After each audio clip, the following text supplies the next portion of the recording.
étaient près de 1000 élèves à s'élancer au stade Gérardburg à Sarreguemines. Ils sont en classe de CM1 et CM2 dans les écoles de l'agglomération. Ils ont participé au Grand Cross à destination des scolaires, organisé par la Casque en partenariat avec l'ASSA.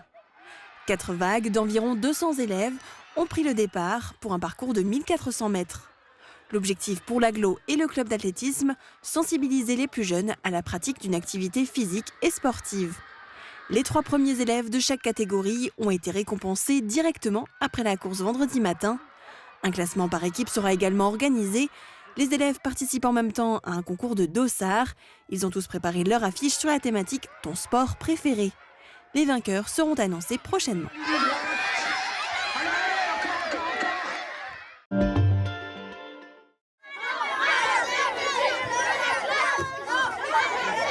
À Groré-d'Erchin, à Rimelin, à Egelsaat ou encore ici à Bettwiller, plusieurs manifestations ont lieu ce matin pour protester contre les fermetures de classes annoncées dans l'ensemble du département. Ici, sur notre territoire, 12 fermetures de classes ont été annoncées, donc à la fois au Pays de Bitche, mais aussi sur l'agglomération de Sarreguemines. Donc on va voir tout de suite quelle est la situation exactement ici à Bettwiller, aux côtés des parents et des élèves de l'école primaire. Ça se passe comment pour toi actuellement dans l'école déjà ? Ça se passe très bien, mais la maîtresse, elle a un peu du mal avec 2 classes parce que c'est compliqué. Mais je me dis que 4 classes, ce sera encore plus compliqué. On ne peut plus beaucoup apprendre de choses si ça ferme. La maîtresse aura moins de temps pour chaque classe. Cette fermeture-là, elle vous inquiète ? Ah oui, tout à fait. Ayant 3 enfants à scolariser, c'est vrai que une fermeture d'une classe, déjà c'est le départ de l'institutrice de mon fils, à laquelle il tient beaucoup. Et c'est aussi le regroupement de 4 niveaux par classe. Je pense que ça va être très compliqué pour les enfants, pour nous parents, pour les enseignants, pour tout le monde. Une institutrice devra partir de l'école et ça va impliquer donc un regroupement des classes. Donc les enfants vont se retrouver avec 2 maîtresses à la place de 3, plus d'élèves et plus de niveaux. Donc ça va impliquer, je pense, des difficultés pour les enfants et aussi pour l'enseignante. Donc actuellement, il y a 3 classes, donc 3 enseignants, une classe petite, moyenne et grande section, une deuxième CP, CE1, CE2 et une troisième avec les CM1 et CM2. Si une fermeture de classe devait intervenir ici à l'école primaire de Bettwiller, on se retrouverait donc avec 2 classes de 4 niveaux chacune, donc une classe de 22 élèves en maternelle et une classe de 25 élèves en élémentaire.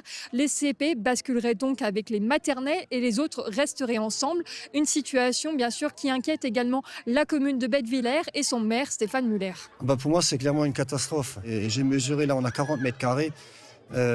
Mettre 25 élèves sur 40 mètres carrés avec l'enseignante et puis tout le mobilier, c'est totalement impensable. On est présent aujourd'hui avec les parents d'élèves, le personnel communal, le conseil municipal, justement pour soutenir. Et l'entretien qu'on aura ce soir avec l'inspecteur, j'espère qu'il nous entendra, parce que la commune a fait des investissements énorme sur l'entretien de l'école, que ce soit l'isolation pour le bien-être des enfants. À Groré-d'Erchin, la maire a demandé un gel de la décision. Nous faire subir comme ça une fermeture 2 années de suite, c'est très compliqué. Ça va être très compliqué pour les enfants. Il n'y aura plus que 3 classes, donc des niveaux regroupés. Et d'où de grandes difficultés pour les enfants qui ont peut-être déjà certains troubles comme les 10 ou des TDA ou qui ont plus de temps d'adaptation au niveau du niveau scolaire. Et donc voilà, donc ça aura un impact pour les enfants avant tout. Donc c'est pour ça que j'ai demandé ce gel de la décision. Alors Bettwiller est loin d'être la seule commune concernée par ces fermetures de classes puisque 92 fermetures ont été annoncées sur l'ensemble du département de la Moselle contre 27 ouvertures. 45 postes d'enseignants seraient également supprimés. Une situation bien sûr qui inquiète ici à Bettwiller et sur d'autres communes du territoire, Montbronn, Götzenbruck, encore Groré-d'Erchin, également concernées par ces fermetures de classes. Ça concerne également des communes sur l'agglomération de Sarreguemines, y compris des villes de taille moyenne comme Hambach, Wouswiller ou encore Sarralbe pour l'école primaire Schumann concernée par cette fermeture de classe. Une situation assez inédite pour les syndicats. Est-ce que vous vous attendiez à de telles fermetures de classe cette année ? Alors oui, on s'y attendait. Quand le gouvernement a choisi son budget pour 2026, il y avait déjà une annonce d'un grand nombre de suppressions de postes en France. La Moselle est un des départements les plus touchés en France par ces fermetures de postes. Donc 45 postes qui sont fermés et ça se traduit effectivement par un grand nombre de fermetures de classes. En Moselle, on a donc 92 fermetures de classes pour seulement 27 ouvertures. Alors plus de 10 classes doivent fermer selon la dernière carte scolaire présentée là dernièrement et 92 au total sur l'ensemble du département de la Moselle. Allez-vous faire remonter ces inquiétudes à Paris ? Nous avons déjà commencé puisque j'ai été saisi par plusieurs maires de plusieurs communes de ma circonscription qui sont concernés par des problèmes de gestion de classe. J'ai commencé à écrire au préfet, enfin à la préfecture et au DAZEN. C'est vrai qu'on ne peut pas accepter une gestion comptable de nos enfants. On ne peut pas laisser la situation en l'état. Mais il n'y a pas que nos enfants qui soient concernés. Il y a des commerces, il y a des instituteurs ou institutrices ou professeurs des écoles plutôt qui vont être concernés par ces fermetures de classe et qui risquent de perdre leur emploi. Donc non, ce n'est pas acceptable à l'échelle de notre territoire. Donc on appelle aussi tous les parents, les élus à venir se rassembler devant la préfecture de Moselle ce jeudi à 9h30 pour manifester, pour demander à ce qu'il n'y ait pas toutes ces suppressions de classes dans le département.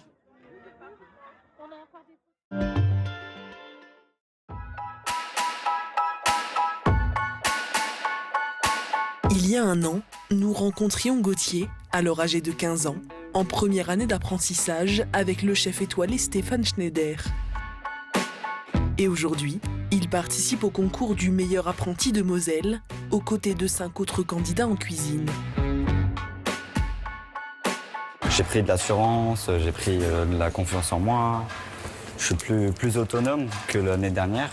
J'ai décidé un peu de faire le concours juste pour m'adapter au futur concours que je veux faire et pour apprendre, surtout apprendre. Gauthier n'est pas le seul candidat à évoluer dans l'excellence. Josépha poursuit elle aussi son apprentissage dans un étoilé, aux côtés du chef Fabien Mangus. Ça m'apporte une certaine rigueur, une discipline que d'autres n'ont peut-être pas forcément, parce que chez nous, on décide que c'est comme ça et c'est pas autrement. Je suis très heureuse de faire ce concours. Ça fait depuis le début de mon apprentissage, en fait, que j'attends de le faire. Dans une autre salle, place à l'art du service. Chez Van enchaîne les épreuves, dressage de la table, épreuves techniques, service ou encore flambage. Et pour elle, la pression est double, car le président d'honneur du jury n'est autre que Charles Coulombeau, le chef de l'établissement où elle effectue son apprentissage. Beaucoup de stress, en plus. C'est comme si, personnellement, c'est ma maman qui venait me voir. Je peux pas ne pas réussir, quoi. C'est un petit peu ça. Moi, je me suis très peu impliqué. Alors, bien sûr, il y avait plein de questions, mais j'ai aussi un devoir de réserve. Donc, voilà, j'ai pas pu trop en dire, mais elle a fait du très bon travail. Et puis, j'espère que les planètes vont s'aligner aujourd'hui pour elle. Et si c'est pas le cas, elle aura déjà eu cette expérience et c'est super, c'est très formateur. Mais malgré l'expérience que ces jeunes peuvent acquérir dans ces établissements prestigieux, rien n'est joué d'avance. C'est pas les grandes maisons qui font les grands cuisiniers. C'est une question de volonté, une question d'état d'esprit. S'ils ont envie d'être là, ils sont tous au même niveau. Il n'y a que des gens qui ont envie de bien faire. Donc c'est un concours équitable et équilibré. Donc c'est ça qui est bien aussi dans des configurations comme celle-là. Finalement, le travail et la persévérance ont payé pour Gauthier, qui décroche la première place. Il devient ainsi le meilleur apprenti de Moselle en art de la cuisine. Josépha et Chevan, elles, montent toutes les deux sur la deuxième marche de leur podium respectif.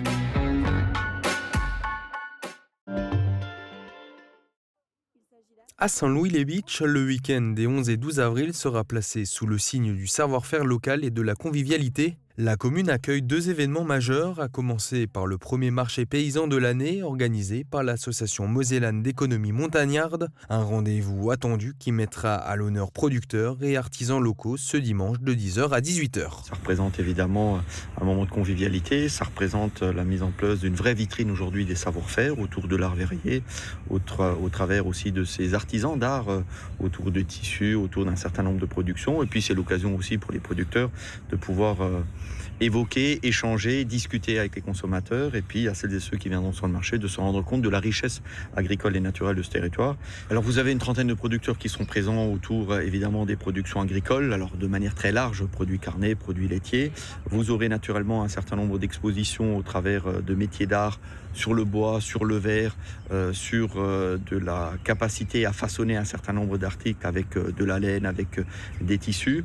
Vous aurez naturellement la capacité de profiter d'un certain nombre d'animations pour les jeunes, la capacité d'aller visiter à titre gratuit évidemment le musée de Saint-Louis et puis naturellement profiter d'une après-midi agréable avec de la musique, avec un certain nombre d'animations qui permettent aux familles de passer une bonne journée ici à Saint-Louis. Mais ce week-end sera également marqué par les Journées européennes des métiers d'art, un événement qui met en lumière les artisans du territoire, notamment les verriers, dont le savoir-faire fait partie de l'identité locale. Pour la commune, l'organisation de ces deux rendez-vous représente aussi une véritable opportunité d'animation. Alors pour nous, c'est quand même quelque chose de très important. Ça nous permet de mobiliser deux points forts en fait, de notre région. Déjà la partie artistique de tout ce qui est cristallerie et puis tout le côté producteurs locaux. Hein. On a quand même de grands mouvements à ce niveau-là et donc c'est vrai que ça nous permet de développer, de faire rencontrer différents producteurs et de permettre aux gens aussi de valoriser notre région. Notre mandat justement sera dans ce but-là, de pouvoir travailler sur la diversification et pouvoir permettre à la majorité de personnes de découvrir ce métier qui pour moi est quand même un métier magnifique. Et on aura en deuxième point la cristallerie qui ouvre ses portes gratuitement ce jour-là avec quelques démonstrations aussi et principalement la visite du musée qui permettra de découvrir l'ensemble du travail. Justement un petit peu de dynamiser la vie dans le village et puis de permettre de faire des rencontres et aux gens de pouvoir justement un petit peu sortir de chez eux. Ça reste un village qui malheureusement manque un petit peu de dynamisme et je pense qu'à travers ça, on peut évoluer là-dedans.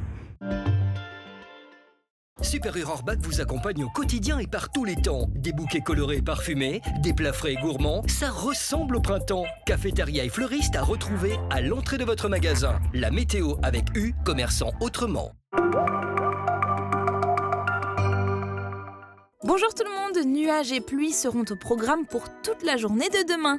Sans la présence du soleil, les températures vont largement chuter avec 6 à 7 degrés pour les minimales et 9 à 10 degrés seulement pour les maximales. Demain nous fêtons les Jules et il fera jour de 6h44 à 20h20. Passez tous encore une belle journée et un excellent week-end.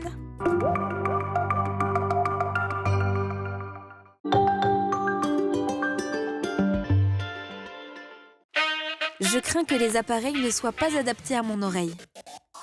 Avoir des appareils auditifs sur mesure, c'est tout à fait possible. Grâce à l'autoscan, nous modélisons en 3D votre oreille pour que votre appareil épouse parfaitement les formes de votre conduit auditif et vous offre un confort optimal.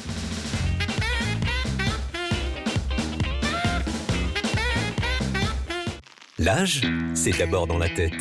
Enfin, c'est aussi dans l'assiette, dans l'activité physique et les relations sociales. Alors même si dans votre tête vous avez toujours 20 ans, téléchargez gratuitement l'application iCop Monitor. Vous pourrez évaluer votre forme et continuer à faire tout ce que vous aimez encore plus longtemps. Votre pub sur cet écran. Entreprises, collectivités, associations, faites-vous connaître. Nous créons des spots publicitaires sur mesure. Allez à la rencontre de votre public, à la télévision, au cinéma, sur les réseaux et au Snow World d'Amnéville. Mosaïque Cristal Télévision, votre partenaire communication.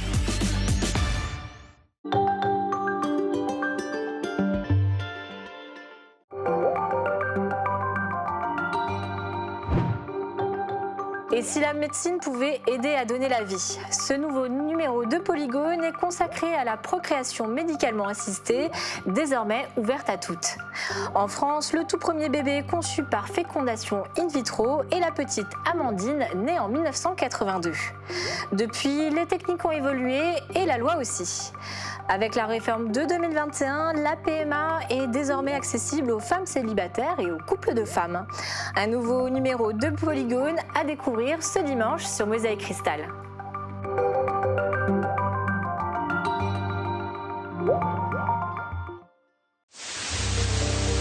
C'est une affaire française et une affaire européenne. Le plaisir qu'on a de vivre dans une démocratie. L'important, c'est d'avoir vécu un moment ensemble.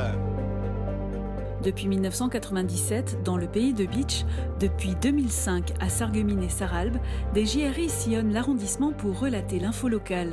Des heures d'archives ont ainsi été enregistrées sur des cassettes, des DVD, des disques durs et des serveurs. La mémoire audiovisuelle du territoire.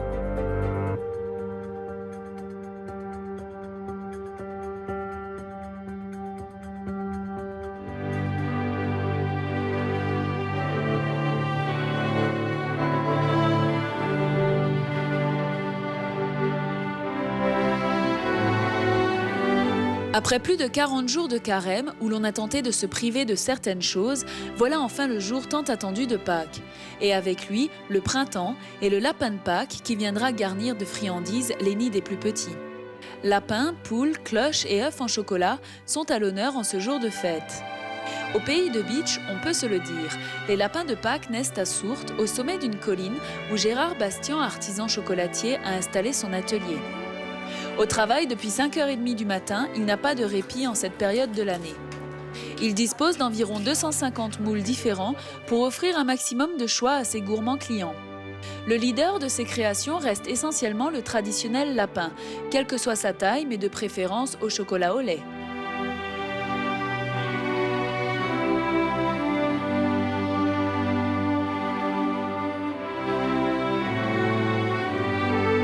Le chocolat est maintenu en fusion à 25 degrés puis coulé dans le moule.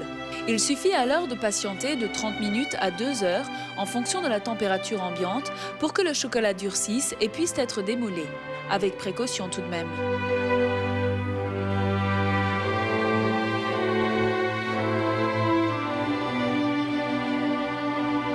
C'est l'épouse de Gérard qui, de la pointe de son pinceau, ajoute une touche personnelle à chaque sujet en y ajoutant des couleurs. L'opération demande une certaine habileté et cet artiste n'en manque pas. 38% de beurre de cacao, 40% de cacao, les 22% restants font partie du secret de fabrication que nous ne découvrirons pas aujourd'hui. Le secret d'un bon chocolat, je vais vous dire, vous pouvez demander à n'importe qui, il n'y aura personne qui va vous le dire directement. Plus qu'un métier, c'est une passion. Et comme on dit, on ne fait bien que ce que l'on aime. Si dans la vie, ce qu'on fait et on n'a pas le cœur avec, ça vaut pas le coup de commencer un travail. C'est comme un pâtissier ou un boulanger. S'il n'aime pas faire son métier, ça vaut pas le coup qu'il le fasse. Il faut aimer faire ça. C'est comme ça. Même si ces lapins, emballés à l'abri de l'humidité, se conservent plusieurs semaines, ils n'y restent jamais très longtemps. Et pour cause. Qu'y a-t-il de plus savoureux et doux au palais que le chocolat ? C'est à se demander comment nos lointains ancêtres ont pu vivre des siècles entiers sans y avoir jamais goûté. À Étain, le programme des travaux de rénovation des écoles se poursuit. Dans un premier temps, ce fut la décentralisation des locaux du centre-village vers l'extérieur avec la réfection complète du bâtiment. Un investissement de plus de 900 000 francs. Aujourd'hui, ce sont les bancs de l'école qui sont mis au rencard et remplacés par du mobilier flambant neuf. On a rénové la totalité des locaux et après cette première rénovation, il est tout à fait évident que nous prenions du mobilier neuf, ça va de soi. Parce qu'il faut que nos enfants, jouissent d'un confort pour pouvoir travailler sérieusement, d'une part, et puis d'autre part, il y a le problème du personnel. Il faut que le personnel enseignant ait, ma foi, des conditions de travail optimales pour pouvoir pratiquer une pédagogie moderne et, dans des locaux confortables. Le nouveau mobilier, composé non seulement de tables et de chaises, mais aussi de tableaux, de bureaux, d'armoires, intègre les règles fondamentales de l'ergonomie. Il faut le savoir, les enfants grandissent de plus en plus vite. Cette année, j'ai quand même le cas d'un enfant qui était jusqu'à maintenant assis de travers. Et pour cause, il n'arrivait pas justement à caler ses genoux sous la table. Les vacances de Pâques furent donc le moment idéal pour la municipalité d'Étain pour procéder au déménagement. En plus des différentes hauteurs de tables et de chaises, le matériel est redimensionnable et adaptable à la taille des enfants. Vous donnez quand même aux enfants, le goût du beau.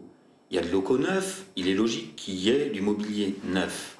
Et je pense que par ce biais, les enfants vont le respecter, ce mobilier, et vont respecter l'environnement.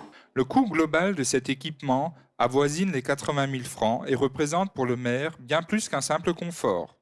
tables-là sont nouvelles, sont, disons, plus adaptées, plus appropriées à la position de l'enfant. Les chaises sont individuelles, non fixées aux tables, alors que par le passé, le tout était soudé, ce qui posait un problème réel. Là, maintenant, chacun est autonome et libre, disons, au moins dans ses gestes. Après les vacances de Pâques, les élèves des classes de primaire auront eu une belle surprise. Marion et Émilie ont servi de cobayes lors de l'installation et nous en apportent un avant-goût.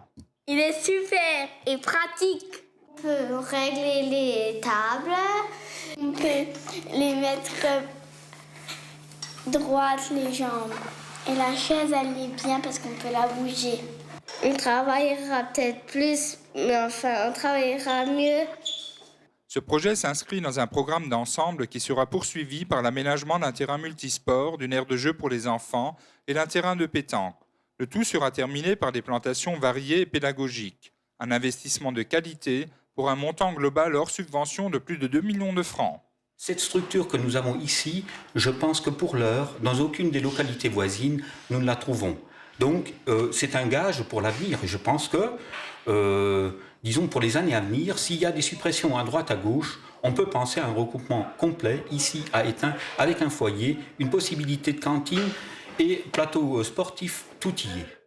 L'Angélus est une sonnerie de cloche du soir, puis du matin et enfin du midi. Le jeudi saint, pendant le Gloria de la messe, les cloches s'arrêtent. On dit alors qu'elles partent à Rome. Elles ne reviendront que le samedi soir pendant la veillée pascale.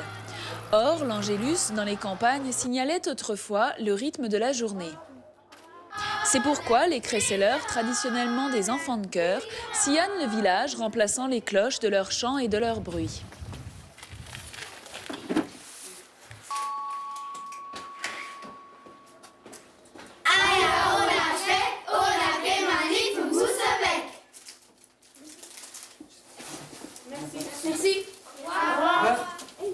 Le samedi, après 8 passages, il récolte les fruits d'un bon travail. Même monsieur le curé se fera arrêter à l'Engelsheim. La quinzaine d'enfants ne pouvait pas manquer ça. Merci, monsieur. Au revoir. Avant de rentrer, préparer la fête de Pâques en famille, on partage équitablement le butin de la journée.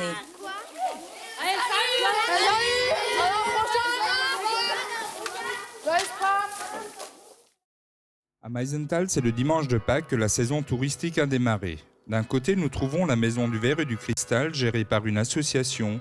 De l'autre, le CIAV, ou Centre international d'art verrier, géré par le syndicat des communes du Verre et du Cristal. Au CIAV, le visiteur découvre une exposition d'art verrier contemporain. Des pièces réalisées lors des séminaires et des stages réalisés par des écoles d'art sous la direction de grands designers. Cette année, et c'est une nouveauté, le CIAV ouvre ses stages au grand public. Envie de faire du verre, alors c'est très simple. Déjà, c'est un matériau qui est très vivant. On peut pratiquement le toucher par l'intermédiaire de certains outils, mais c'est comme une pâte, comme du miel, et se travaille plus ou moins longtemps. On peut le réchauffer et chaque objet sorti du four en lui-même est vraiment une réussite pour le stagiaire qui vient faire une approche. La saison 1998 sera marquée par une nouveauté. En effet, Gilbert Maurer, président du CIAV, a présenté le Mazagran, un verre à café produit à la verrerie de Meisenthal jusqu'en 1938, avant de tomber dans l'oubli, détrôné par le service à café. Ce verre sera produit à petite échelle dès cette année. Ce lancement officiel de la nouvelle saison a été particulièrement marqué par l'un des points forts de la visite. Une mezzanine permet aux visiteurs de voir travailler les verriers. Micro-casques sur la tête, ceux-ci peuvent commenter et décrire directement le déroulement des opérations à travers un réseau de haut-parleurs.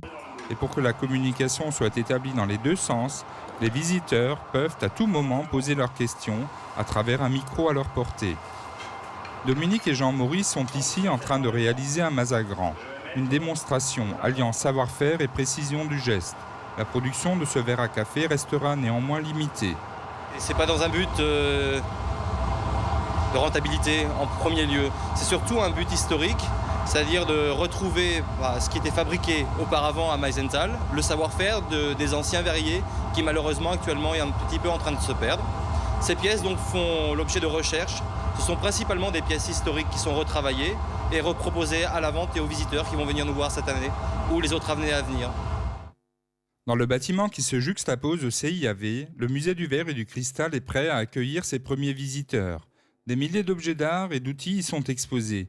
Une visite guidée particulièrement intéressante.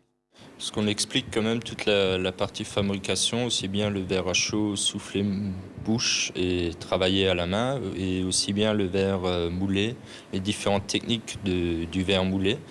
Et on explique aussi toute la partie décoration, la gravure à l'acide, la gravure chimique, les décorations en guillochage, en gravure normale, en taille.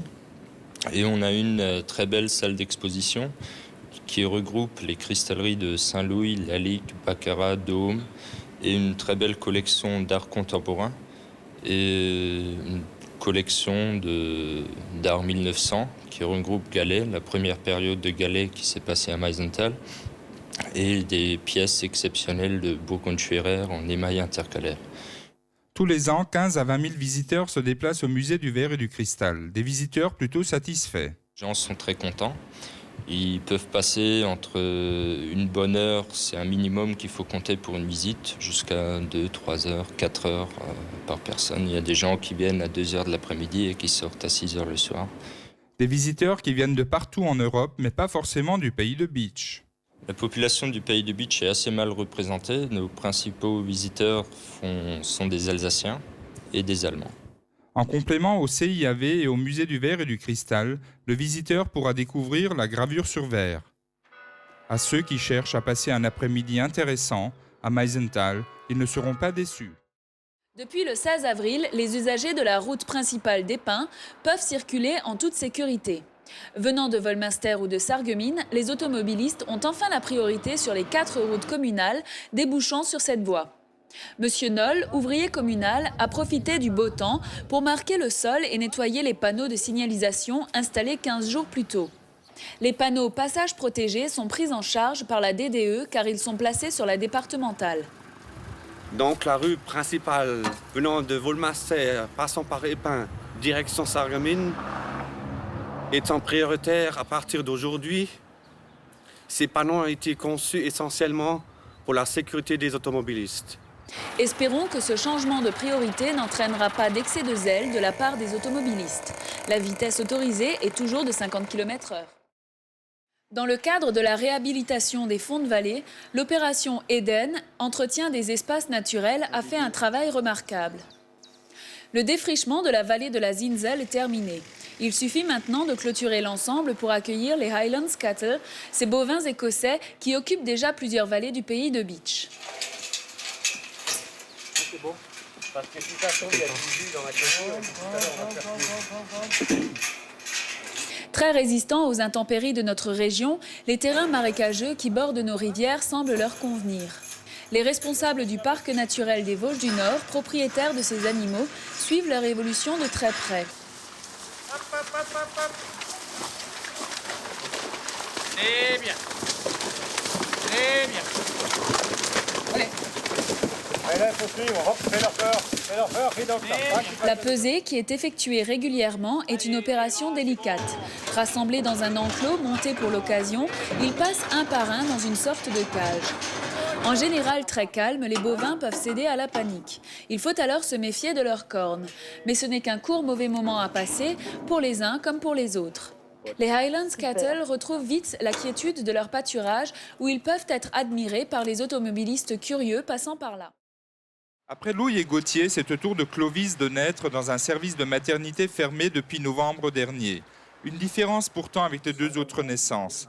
Caroline et Pascal Leichtmann n'ont jamais eu leur bébé dans l'urgence. Ils n'ont jamais accepté que leur enfant naisse ailleurs qu'à Beach. Depuis dès le début, mon mari et moi avons décidé que le bébé naîtrait sur Beach. Alors bon, c'est vrai qu'on a participé à toutes les manifestations. On a écouté toutes les réunions, on a écouté toute l'affaire dans les journaux. Et on espérait que l'hôpital ouvre. En choisissant d'imposer cette naissance à Beach, Caroline et Pascal ont fait la une des journaux, mais au prix de nombreuses difficultés. J'ai eu des coups de fil, je dirais même menaçants, pour la simple raison que certaines personnes m'ont dit que j'allais faire courir un risque à la maman et au bébé. Sans jamais se laisser impressionner, ce couple beachois a dû faire preuve de beaucoup de courage. On m'a dit comme quoi, s'il y avait une hémorragie pour la maman, qu'il n'avait pas de poche de sang pour pouvoir transfuser la maman. Chose fausse, parce que j'ai eu les poches de sang qui sont en stock à l'hôpital au bloc.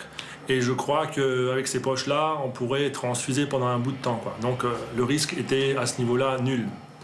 Il y a même des gens qui m'ont dit comme quoi, s'il y avait quoi que ce soit qui arriverait à la maman ou au bébé, qui se ferait un plaisir de me traîner devant les tribunaux. Et quand le bébé fut atteint d'une jaunisse, une nouvelle tentative de transfert fut menée auprès des parents. Je me suis opposé, je dis c'est hors de question que le bébé quitte. Il y a d'autres bébés, il y a 70% de bébés qui ont la jaunisse, donc c'est quelque chose de bénin pour un enfant. Cette naissance contestataire continuera d'être contestée par les parties adverses. Aux dernières nouvelles, les frais d'hospitalisation ne seront pas remboursés par la sécurité sociale. Une décision qui ne surprend plus les parents, qui continuent cependant à ne pas désarmer. Tout ce qui est prise en charge financier, c'est-à-dire le séjour de maman, du bébé à l'hôpital au niveau des soins, au niveau de l'alimentation, au niveau de son séjour, c'est à ma charge. Donc pour l'instant, apparemment, la sécurité sociale ne me rembourse rien du tout. Et comme le hasard fait parfois bien les choses, voilà le petit Louis qui croise Clovis. Ils auront tous deux servi la cause d'une bataille pour la survie du service de maternité de Bitche. Un combat où les différentes parties ne semblent pas encore avoir désarmé.